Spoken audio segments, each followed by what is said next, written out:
Welcome Jennifer. everybody to the you set, Jennifer. Yeah, go ahead. Okay.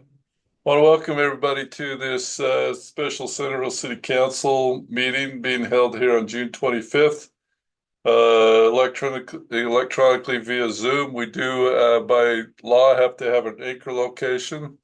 So there is an anchor location at City Hall.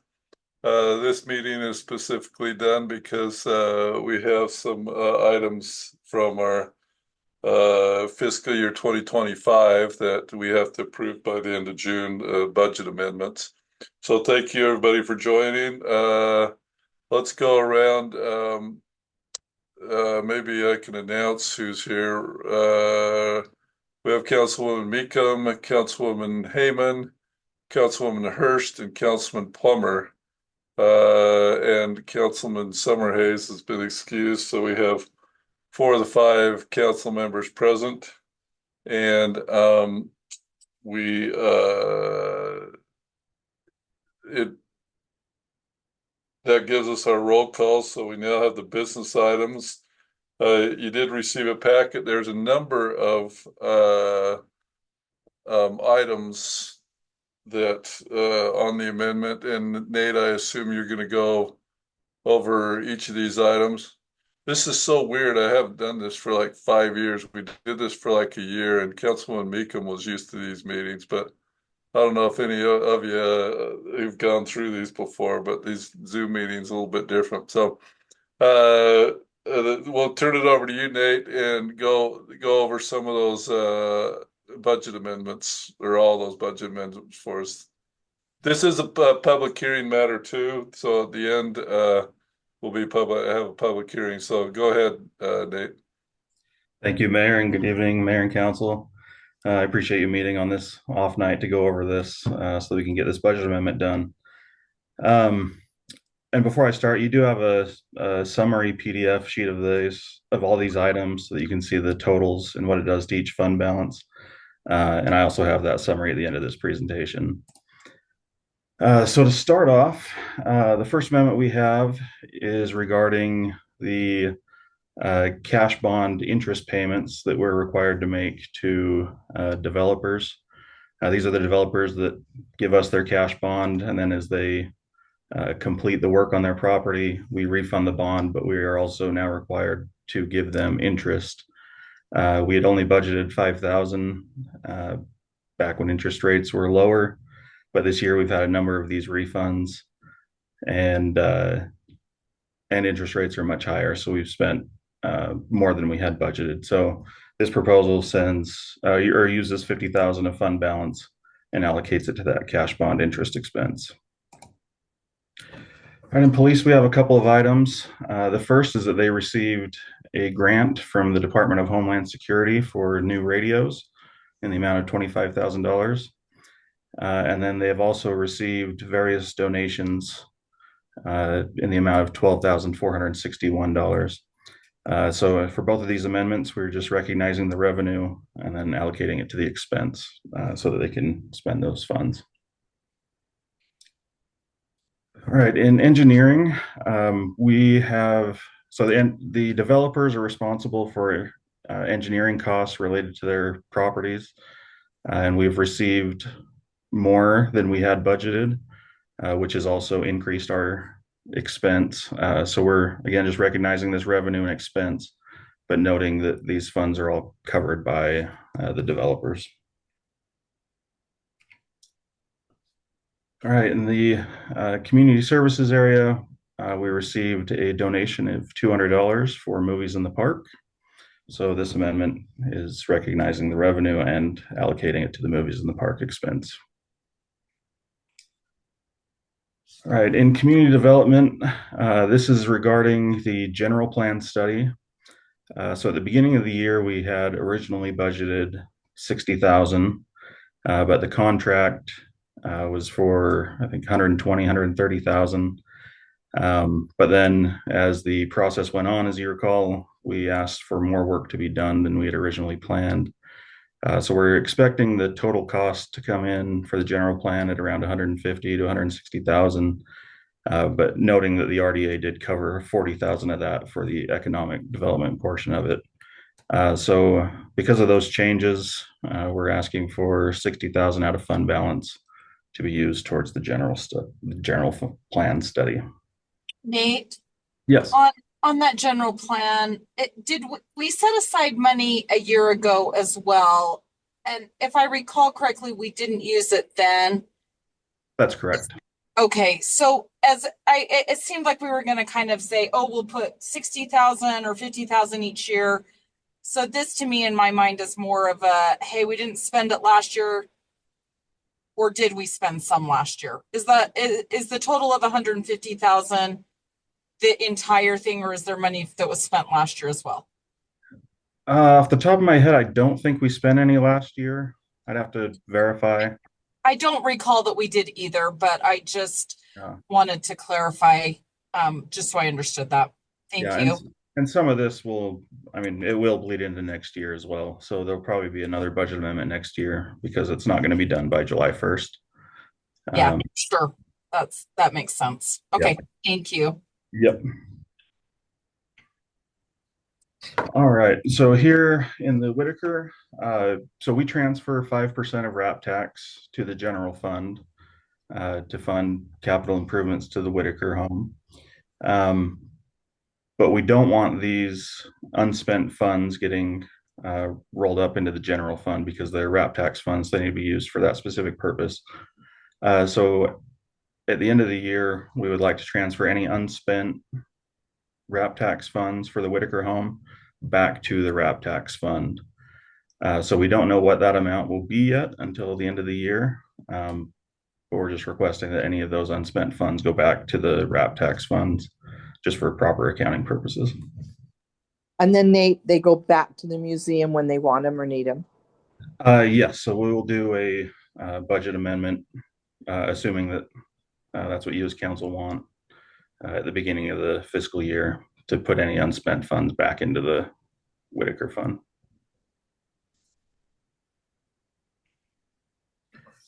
All right, for this one, this is our transfer to the capital projects fund.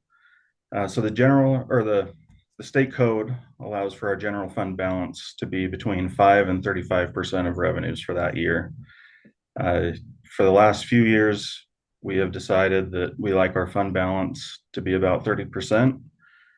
So in this budget amendment, we're asking to send anything in excess of that 30% to the capital projects fund. This will be one of the final calculations that we make at the end of the year, so probably won't be done until about October-ish. But this is what we have historically done, and this is how we truly fund our capital projects fund. And Nate, do you have any idea how much that's going to be? I don't right now. Last year it was a hair over $1 million. I'm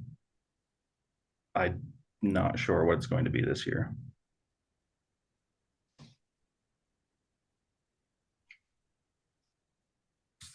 All right. So for this amendment in the RAP tax fund, this is more of a contingency. So we get the RAP tax funds and we distribute 85%. We transfer to the Parks Fund, 5% goes to the Whitaker, and 5% goes to the Performing Arts Center, the theater. In the case that we get more RAP tax revenue than we had anticipated, that causes an issue for the budget because we're trying to send out more than we had originally budgeted. So this is just a contingency that if we do get more than we had expected, then we're still going to follow that 85% to parks, 5% to the theater, and 5% to the Whitaker Museum. But we don't know what that amount will be because we get RAP tax revenue for the current fiscal year after July 1st. Are you thinking it'll be a little more? I don't think so. I think we're going to come in pretty close to budget. But I decided to keep it in here in hopes that we do see some really good RAP tax funds come in. But it's probably wishful thinking.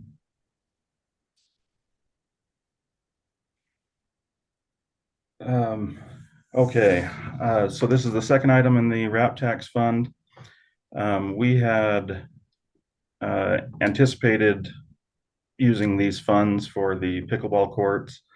And then we had also added the parking lot expansion at Community Park during the middle of the year. We have that contingency, so that final 5% of the RAP tax funds that we receive stays in the RAP tax fund to be used for future projects. So I'm proposing that we send 500,000 of that to the Parks Fund for the purpose of paying for the pickleball courts and the parking lot expansion. So moving to the Parks Fund, this is where we recognize that same transfer we just talked about of 500,000. You'll see 80,000 of it is going to the pickleball courts and 400,000 or 420,000 to the parking lot expansion.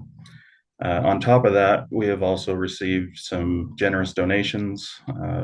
Some of those people are here in this meeting, so we thank you for those donations for different pickleball amenities like paddle holders and benches and different improvements. So we're recognizing that $8,000 worth of donations to be used towards those pickleball court amenities.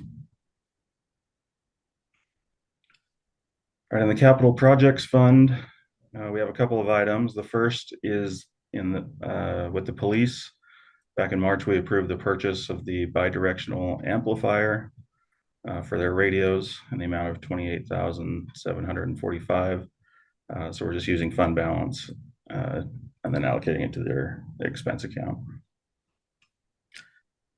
All right, in streets, this is more of a accounting amendment. So we had originally budgeted some money for the purchase of a loader. But the way accounting works is we need to recognize the revenue for the sale of the fixed assets.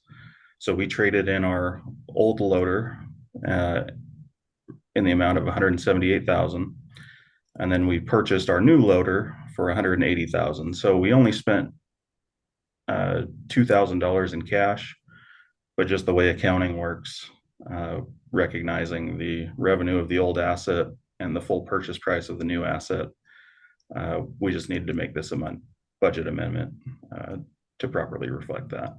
Nate, do you know how old the old loader was? I mean, that's a pretty good deal. I think it was only a couple of years old, if I remember right. But yeah, it's a great deal to, even if it was 2 years old, to have a full loader for only $1,000 a year is a great deal. So the way this program works, and usually it's 1 year, if not 2 years at the most, is we purchase the loaders on state contract and we trade it back in, and it only has a year or two on it. They're able to sell it on the market for just what we pay state contract. So it works out for both of us. We get new loaders and they get to benefit financially by the resale of those loaders with 1 or 2 years on them. All right, so that is all the amendments. These final slides are just the summary. So this shows you the summary of what we did in the general fund with the current budget amount, the amount that we're increasing it in our ending balance. This is the general fund summary for the expenses, and then all of our other funds are on this. And again, these summary pages are also included in your packet as a separate item. But staff does recommend that we approve this resolution amending the fiscal year 25 budget and remind you that it is a public hearing. But before that, are there any questions that I can answer? Yeah, Nate, I have a question. Yeah. Either for you or for Brant or whoever can answer this. Do we have any question approving this with TBDs on there? Is that okay? It is okay. So again, the TBDs are regarding the RAP tax. We're just saying we're following that same policy that we had set in place at the 85% transfer to parks, 5% to Whitaker, and 5% to the theater. And then the other TBD is what's in the general fund. There at the bottom is this, the capital projects. So yeah, we're setting our, I'm recommending that we set our fund balance at 30% in the general fund. If anybody feels otherwise, I'm happy to discuss that. But that number, we won't know until we finalize the year. So really, you're kind of just approving the policy, and then we'll follow that policy. And the recommendation is 30% because state law requires it be anywhere from 5% to 35%. So we actually give ourselves a little bit of a buffer that if we inadvertently go over the 30%, we've got some room to work with. So that's why we've set it at 30%. Or recommended, I should say, at 30%. Okay, any other questions, council? I have Nate? one. Oh, go ahead. No, you're fine, Robin. Go ahead. I'll ask after.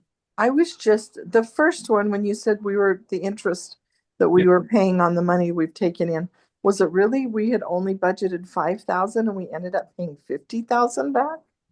Yeah, we had, and that's the top, this top item here. So we had budgeted low for two reasons. One, it was kind of the number that had been in place over the number of years that we had a very low interest rate. And two, as a city council approved removing that line from the contract that said that we had to pay interest. A number of cities don't pay interest. And so we tried to remove that, and we did. However, state law came in and said that all cities are required to pay the PTIF interest rate to developers. So That's Nate, that's my question is what are we paying the contractors and are we able to invest that money into the PTIF?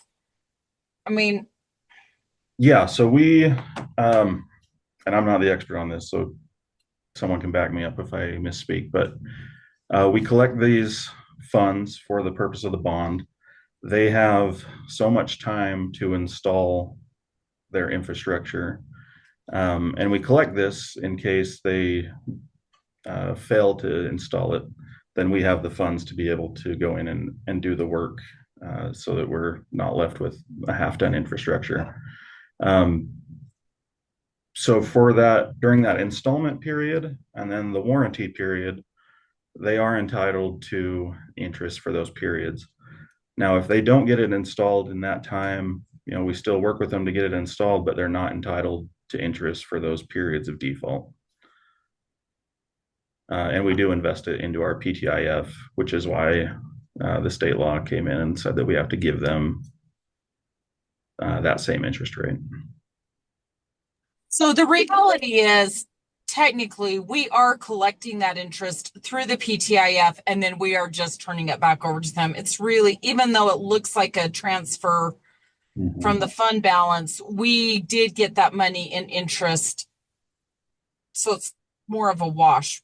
Am I understanding that correctly? Yeah, it's definitely a pass Okay. through. Okay.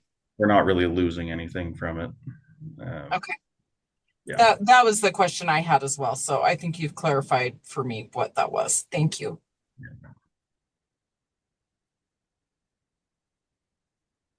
All right, any other questions? Okay, let's go to the, this is a public hearing. If Brent, if you and Jennifer will help me since you're in the anchor location, to see if any people are in person or online. That would be appreciated. We'll now go to a public hearing related to fiscal year 2025 budget amendment number 2. That public hearing is now open. Any member of the public that is going to speak, just identify yourself and where you're from. Mayor, there's nobody here at City Hall or online.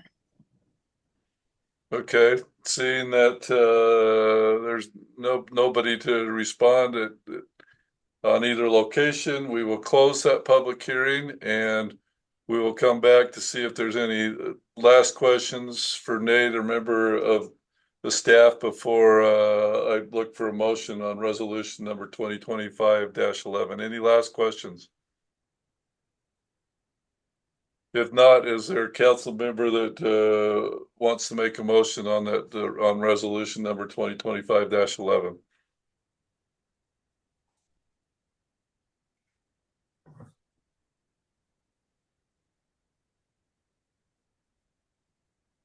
Did anybody speak it up?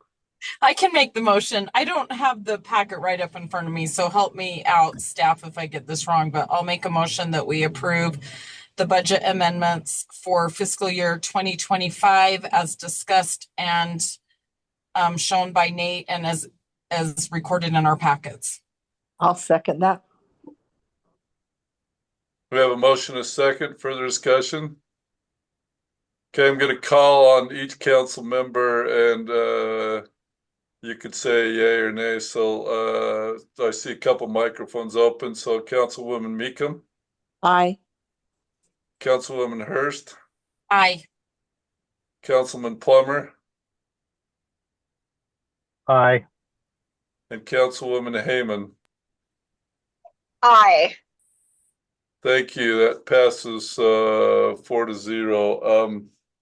I don't have anything else for this meeting. I will have some of our mayor's report next week that will greatly surprise some of you. That it's a good thing we didn't do truth and taxation this year. But anyway, anything else from anybody? Motion to adjourn then. So Motion. moved. Thank you. Second.